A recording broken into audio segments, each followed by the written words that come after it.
So about 5 months ago, I made this video, how to get started in Wild, and a lot of you found it somewhat helpful, so I thought, what if we make a new, like an updated version of that, because part of the stuff in there is not correct. Now we have a new class, Demon Hunter, we have a bunch of cards, bunch of expansions, so let's just make an updated video. In this video itself, we will talk about how you get started in Wild, we'll talk about some deck lists you can play, like 1 or 2 per class, how the metagame looks like, what perks and adventures you should buy, and what you can expect from playing the best mode in Hearthstone. Here are the timestamps in case you're interested in just a specific part. They're also linked in the description down below. Every single deck code mentioned will also be in the description, so feel free to skip around. That being said, my name is Solem from twitch.tv we stream, and well, let's get into it. So first of all, which is actually a question that comes up every now and then on Reddit, how do you actually access the Wild mode? You just gotta click that button, so you can swap between Standard and Wild. The only difference between Standard and Wild is that in Standard the metagame, I guess, shifts every single expansion because you only have access to the last tier of cards. In Wild you have access to every single card ever made, so if you go into your collection manager, and on the left side you're going to see all those different expansions that are displayed here. You can have access to all of those, and as you can see, like 2/3 of all cards, okay, technically every single card is in Wild, but 2/3 are Wild exclusive. If you've ever heard of League of Explorers and you heard of our big boy Reno Jackson, he is there. And you can play Highlander decks, Reno decks, whatever in Wild. Great mode, right? Yes, no, we will talk about that. Even though Hearthstone has like 2,500 plus cards, and every single expansion has like 135 plus, you don't really encounter any of those. For example, this page of cards, you see exactly 0 of those cards played. Like, don't be fooled by the, I guess, thought that Wild is a mode where every single card can see play now. There's a meta, there are good decks, there are bad decks, and pretty much every card on here is just, you don't really want to play them. The same, and I guess that is good for you guys, is true for legendaries. You see that every single class has like 20 plus legendaries, right? Like Druid has 3 pages, that's 24, 25, Tyrantus. Out of all those legendary cards, as an example, the cards that actually see play in the meta would be Aviana Kun, just to do combos, where you can gain 10 mana crystals and all your minions cost 1 mana. You can drop your Sarah in Jade Druid, play Malfurion because he heals you. I guess you can play Floops. So you have like 4 legendaries that are actually useful. You can play other cards, you can play for fun, you can play Jungle Giants. You could be like, well, if I play York and I play Floop, I have a second York, and that's pretty nice. But in reality, if you just win the game, or you're a budget player and you don't want to have every single card and don't spend thousands of dollars on this game, then almost every single legendary you are going to get will be pretty useless. The same is true for Priest, same is true for any other class. Most legendary cards just don't see any play. I would even say that 80% of all cards you will never encounter. So if you feel like, oh, you're going to not know any of the cards your opponent is going to play, that is very rare. Like, just because it's Wild, it doesn't mean that certain bad legendaries become good. So don't think that there are like 2,500 cards in the format that you all have to learn and stuff like that. No. If you play against a Mage and they have secrets, there are like 6 secrets they play. They have 15 in total, they play like 6. Then I guess we go to misconception number 2. Wild is expensive, and that is the opposite of the truth. And here's why. Just listen, okay? So in Standard, you have a bunch of different decks, right? Every single expansion, every single time we get something new that comes around, like let's say Ashes of Outlands, new cards become popular. Need to play certain things to keep up with the meta. For example, if we are going to make an even shaman deck, which is one of the ones I will talk about and I will show you later one more time, you can see based on the cards in there, this card is like 5 years old. And I guess if you can play Squall Hunter and you would need to craft that card for 40 dust, I think that's fine. Like, even shaman has been around since Witchwood, and it's still around. Same with Odd Paladin, Odd Warrior. You can play Pirate Warrior still. Like, almost all the decks stay very similar. It's not like there's a new deck out of nowhere. Like, even for Demon Hunter, the only thing you do for Demon Hunter is you play Odd Demon Hunter, which then, if we take a look at the deck list, it's the same as Odd Rogue, just more aggressive. You play like a freeze card, but because the entire class is new anyways, you can't really do much there. Now we go to part 2. Which packs, expansions, all of that should you actually buy? What is the best return on investment you can make with your gold? And the answer is right there. It's called latest expansion. In all honesty, the best thing you could do right now is just buy the latest expansion, so you can have all the Demon Hunter cards, and then you play Demon Hunter and Wild. Because half the cards across Wild and Standard are the same anyways, and the deck is insanely good. Every single expansion, not adventure, just the expansions you can buy with gold, all of those are bad, don't buy them. Like, let's say you are missing York and N'Zoth for the Whispers of the Odd Gods expansion. You could say, well, I'm gonna buy packs until I get a legendary guaranteed, which does happen in the first 10 packs if it is a new set for you. And then I got my legendary, maybe it's York or N'Zoth, but that's like a 1 in 10 chance, so that won't happen. Almost all the cards you open if you just buy wild packs will be not that good. if you still have never bought a certain expansion, let's say you never bought any Mean Streets of Gadgets and pack, in the first 10 packs, you should be guaranteed to get a legendary card. You buy one pack, open that. If it is a legendary, you stop buying that. And if there's no legendary, well, you buy another pack. That is pretty much what you should do for every single set that you have never bought, just to get a guaranteed legendary. In most cases, you will either play the legendary and have fun, or you will disenchant it and get dust. For my personal recommendation, I would buy Knights of the Frozen Throne, because most Death Knights, and there are most legendaries, at least like half of them, are actually useful. So it's pretty much a 50-50 if you get a card that you can really use later on. So you might save 1600 dust on crafting that. I would really just buy the newest ones. The power level of most of the newest cards are a lot higher than from older sets, so might want to go with that. Let's just talk about the old adventures. So you have Blackrock Mountain, Naxxramas, which might be still on sale. You have League of Explorers, and you have Karazhan, right? The only one I would actually buy is League of Explorers. You're going to get Reno, Bran, and Finlay. Finlay sees play in most aggressive decks. If they don't already have an aggressive hero power, then Bran is just great value overall, and, well, Reno is Reno. You at least get cards you would like to have. In Karazhan, you get, I think, nothing you would like to play. And we're talking about legendaries here, not like commons and rares, you can just craft them. Blackrock Mountain only has Emperor Torison, and Naxxramas has Lothab.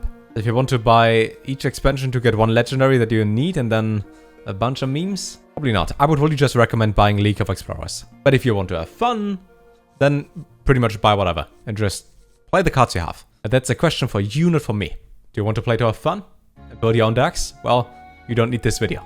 If you want to play and win, maybe this video has some tips. And now to decks that you can play to win and get to whatever rank you desire. Probably Legend. You're going to notice that most of these decks are aggressive decks. They are also what I consider budget decks, because they stay around for the past 1 or 2 years. And in Wild, generally speaking, if you play a control deck, you might have more fun because you can actually play all the 30 cards you put into your deck. But aggressive decks are just better for both formats. If you have a very similar win rate to a control deck, but your game takes like a third of the time, it's just more efficient. So I will show you some deck codes that you can use to smog. All of the decks I'm going to show you got somebody to Legend. So first up, we got Demon Hunter.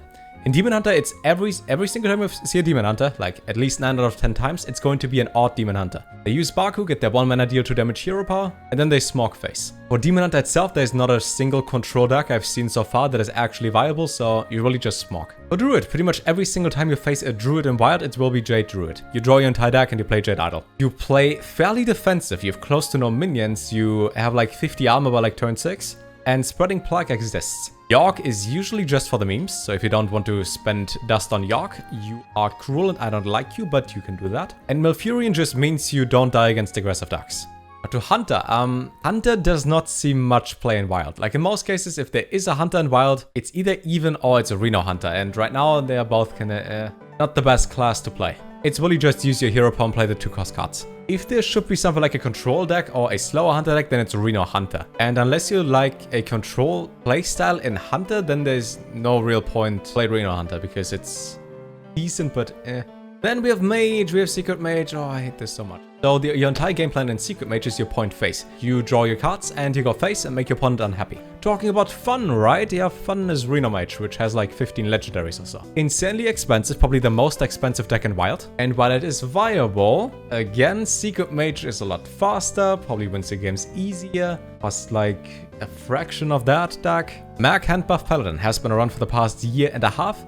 List didn't change much. You can now play Replicatron. Zilliax, I assume you have Zilliax. Unless you started playing like a month ago, then draft Zilliax. He's one of the most used cards, period.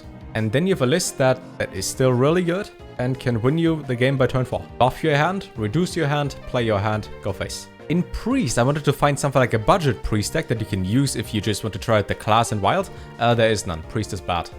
Unless you play Reno Priest, because in Reno Priest you have Raza and you have Anduin, and that's your win condition.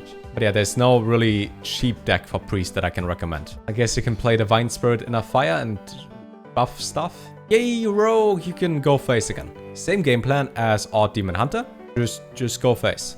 You can do that. For a Rogue control deck, I guess you could try Reno Rogue, but that's also not really a deck that wins games, so just go with that if you want to play Rogue. That's most of what you see in Rogue.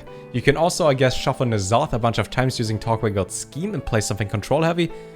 That's not good. Even Shaman. Your Even Shaman strategy is you play totems, you use Totemic Might, which is actually played twice in all the good lists, and then you just use your Splitting Axe and then you copy all of those. You make a board full of totems and you go face. If you want to play a slow list for Shaman, then it's usually Big Shaman, at least right now. And which you just put a bunch of big minions in there. You only have 2 legendaries, but a few epics. Colossus of the Moon is quite useful if you use Reincarnate. Like, what you really do in here is you clear the board and then you play your big stuff. And you overwhelm your opponent because your stuff is too big. Warlock, best class in Wild. If you play aggressive or a zoo style of deck, then you play Discard Warlock. You can pretty much draw your entire deck by like turn 5 or 6. You summon a bunch of stuff for free, and you pretty much just overwhelm your opponent. You might even cut all the legendaries, but make it a little bit better. If you want to play a little bit more defensive, you can play Cube Warlock or Reno Warlock. Reno Warlock, again like a Reno Mage, you have seen the list, has like 10 plus legendaries. So Cube is usually your go-to class. Choice, deck, words, yes. You play a Skull of Manari on turn 5 because you're skillful enough to draw it until then. Then you summon all the big demons. Then you win. And lastly, Pirate Warrior, yay, you can go face again. Same thing as Odd Rogue and Odd Demon Hunter and Even Hunter and pretty much every other aggressive decks. Play stuff, go face.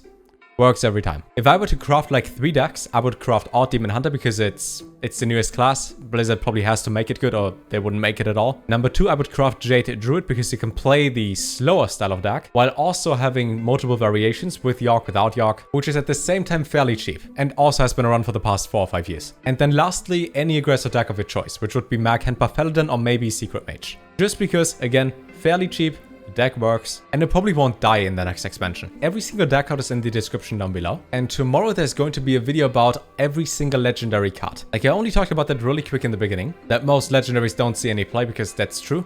I will make a video talking about every single legendary for at least a few seconds so you can see in which deck the card might see play, or if you really just want to disenchant them. Now to number 4, resources. If I look up any deck code or would like to net deck or want to see what deck is good, then I will join Discord. Yeah, we have a Discord. I update all the top decks once a week. But if you don't want to join, you're dead to me. There are 2 websites. One is HS Replay, which just means in the bottom left you select Ranked Wild. It's automatically set to standard, so gotta go for Wild. Then you see a bunch of different decks. Look at this, win rate 66%, or it's a Mage deck, or look at Secret Mage. And then the other website is called HearthstoneDecks.net. Every single time somebody gets to Legend and they make a post or a tweet, they update this website. So for example, if you go to Wild up here, and then you select the class, you will see a post every single time somebody posted that deck and got to Legend. For example, this guy, I hit Wild Legend. And then you can copy the deck code here, you can see the list itself, and you can even go to his tweet, in case you don't believe them. Very PogChamp, very epic. Those are pretty much the 2 resources I use. I prefer HearthstoneDecks.net because every single time you want to make a decision, you ask somebody for their advice, you just want to have your own thoughts reaffirmed, right? So if I'm like, can Odd Demon Hunter go to Legend? I want to see that somebody else did it so I can believe in myself, I guess. But that's more like a take in psychology. So I use this website because it's good. That's the take. Links for that obviously in the description down below, which is probably a really long description and all the stuff I put in there. Thanks so much for watching. I'm thinking, is there anything I forgot? Anything I should still mention? I realized that this is a video and you can't respond directly to me because this was made in the past and you're watching it right now, but leave a comment. What about this? Leave a comment. I will answer them. Or somebody else answers them. Or you can ask in Discord. But we have like 7,000 people in there. People will answer you. I hope this was somewhat useful and take care.